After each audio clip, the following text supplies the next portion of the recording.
Hi everybody, welcome to GTV, and I have a special guest for you today, our Head of Partnerships in Australia, Henry. Welcome, Henry, to the Philippines. Thank you very much, delighted to join the movement. So, look, while we're here today showing Henry about the Philippines, I wanted to get you guys to also see what we're doing. One of the things that I get asked is, why are the Filipinos so keen to move to Australia, and what is their life like in the Philippines? One of the things that's very important to them is their mode of transport. What you'll see is the average Filipino commutes between 1 to 3 hours each way each day to get to work. With an average salary of $10 to $13, that means that the cost of transportation has to be very affordable. What I'm going to show you today is a Jeep ride. So come along and see how they get to work. Okay. So now what we're going to do is to look for a Jeep at the most common intersections, and let's go. Sure. In the heart of the Philippines, a journey begins, not of luxury, but of stark reality. The absence of fixed bus stops is a stark reminder of the haphazard nature of life here. The usual mode of transportation is by jeepneys. Jeepneys are sometimes called jeeps. It's like a minibus, like a public utility vehicle, serving as the most popular means of transportation in the Philippines. Bayad po. Bayad means payment. It's not air conditioned and no social distancing, but one passenger crammed up against another. Sometimes they even bring buckets of fish in, mixed with people wearing dresses and their daily work clothes. Passengers wave the jeepney down and it stops, a lifeline in this unforgiving world, a world far removed from the comforts of typical bus rides seen in Western economies. This is how Filipinos commute every day, going to their workplace, each way 2 to 3 hours. Para po. Para po. Para po means please stop. A few seconds before reaching a stop, give the driver a heads up by calling out para po and they stop. Again, no fixed bus stops here in Jeepney world. In the Philippines, especially in rural or less developed areas, it's not uncommon to see people using hand signals to stop a car, jeep or other forms of public transportation. Holding up their hand signals it's time to stop. It's a practical and commonly accepted way to hail a vehicle. Okay, so we've just got off the Jeep and now we're making our way to work, and typically we go through one of the slums just to get an idea of where the people come from, and what you'll see here, Henry, and I think you mentioned before about the smells, that we're just about to enter the food areas or calendaria. It smells great. Let's get in there. All right, let's go. So today I'm gonna tour you on the foods that you can buy. Filipinos usually buy. So this is a typical Filipino range of things you'll see down here in this street, and they'll use this for breakfast or for lunch. And one of the key things here is that it's kept cheap. So Luis, how much is a typical meal here? Actually, you can ask her to say magkano po. Okay. Ate, magkano po? Magkano means how much. 40. Okay, 40. And is this sisig here? Is this sisig? Okay. And magkano? 50. So between 40 and 50 pesos, which is about $1 to $1.20 in Australia, for they get for a meal. And that comes with rice? Comes with rice? Rice as well? Does it come with rice already? May kanin na? Yeah, okay. Thank you, Paul. Let's go ahead and check some more. We'll check some more. Thank you. Now if you look at this, very common, which is fried chicken. Magkano po? Kuya, magkano? 20. So this is 20 pesos for a serving. So for one piece it's 20 pesos. So they might have 2 or 3. So a meal might be 50 or 60 pesos again. We'll come back. Okay. Looks great. Not fried chicken. Oh yeah. A carinderia, also spelt carinderia, is a small, typically family-owned and operated eatery or food stall in the Philippines. Carinderias play a vital role in the Philippines' culinary culture, providing accessible and delicious meals to people from all walks of life.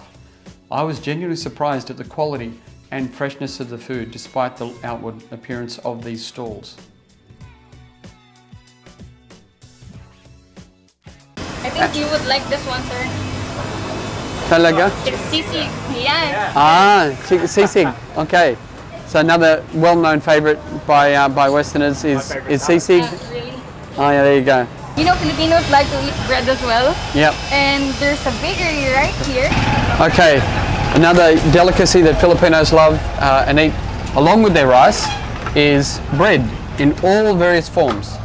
And so you just see here. Ate, magkano for this bread here? 6 pesos. Talaga? Oh, cheap lang. Ate? Magkano? 6. All items. Okay. Do you want one? No, I'm good, thanks. Okay. Right, so one and this one. So yes, this. In the Philippines, English is the preferred language. It is taught as the primary language from the very first day of school. It's woven into the fabric of daily life through various media, from television shows and movies to music and social media. This exposure has nurtured language skills even among those without a formal education. For many Filipinos, English isn't just a language, it's a tool for survival. It opens doors to employment opportunities, connects them to the global community, and empowers them to provide better futures for their families. This is why they are rated as the second highest language proficiency in Asia today. Hello. Hello. Hello. Hello. Hello, And then it comes with an egg. So, magkano? Which one? This one? No, the lugaw. The lugaw, only 35 pesos.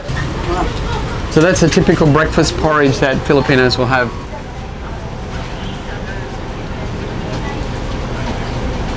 We have spices here. This is very spicy. Ah, yeah.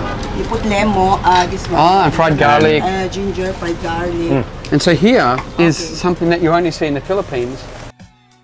Slums in the Philippines, often referred to as informal settlements. The Philippines, with its rapidly growing population and urbanisation, faces issues related to housing, poverty and basic services. So I've just enjoyed some of the delights, and the food is truly flavoured. Filipinos are well known.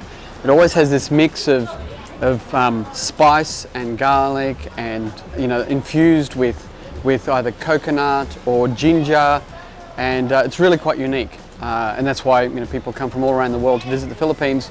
But even the street food here, no need to worry, it's fresh daily. And I've all the fish that I've had and the beef, they'll kill it and you'll have it the same day. It's delicious. And it's better than what you get in it. It's really, really good. So now we're going to visit some of the places where they live. We'll walk into here now. So one of the things that I think a lot of people think about these slums, and they think, well, that's the people, but a lot of the people who live here work their way out of here, build up careers, very hardworking, very committed, and they're the ones that become care workers and nurses and engineers, all from these humble beginnings. So I think it's important not to judge and to observe. This is where they come from, and this is where they drive a lot of their motivation to come out and then work abroad to send money back to provide for their families in these areas. So one of the things that I think you want to see is that struck me when I first didn't have a shower, that many people in the Philippines said there's not hot water. And so they'll shower just with cold water. And it's not showering with running water, it's showering here in a bucket with a ladle, and that's your showering. Yeah. Right, so I'll just go in here. So this is a typical bathroom here. And so all you'll have is a bucket with a ladle, tabao and timba, as they call it here. And even in terms of flushing, they will flush using the tabao into that, and that pressure creates the water and flushes things away. But this is that was my first experience. I was so surprised, even just showering with cold water with a mig. It's refreshing in the morning. But yeah, that's all I shower with now. Yeah. I'm completely accustomed to it. Thank you, out there. So the Cape Town. Right over here, I want to show you that after the area that we've walked through today, right there at the top, you could see the corporate buildings, not so far away. So it's amazing to see how close people are living here, and then the corporate buildings just so close in their life, but yet it's so far away for them. And that's why, you know, all the family networks and everything is around, you know, how do I get from here, be able to get a job, Yes. so I can either move out of here or support my family who live here, Yeah. even here locally or whether that's abroad.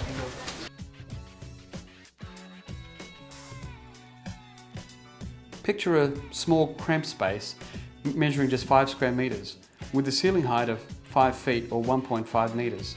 It's a house that in every sense of the word inadequate. No bedroom, no proper kitchen, no living room and no bathroom. But within these confines, 9 people live. You might wonder, how can they sleep? How can they live? Ala, baka babag. Bababay, pasensya na po kayo. Mas walang kahoy. Baka babagsak kayo.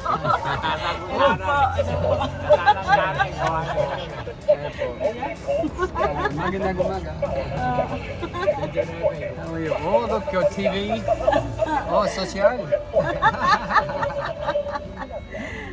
As we conclude our journey through the slums of the Philippines, let's remember that these are not just stories of poverty, they're stories of courage, determination, and an unwavering belief in the possibility of a better future.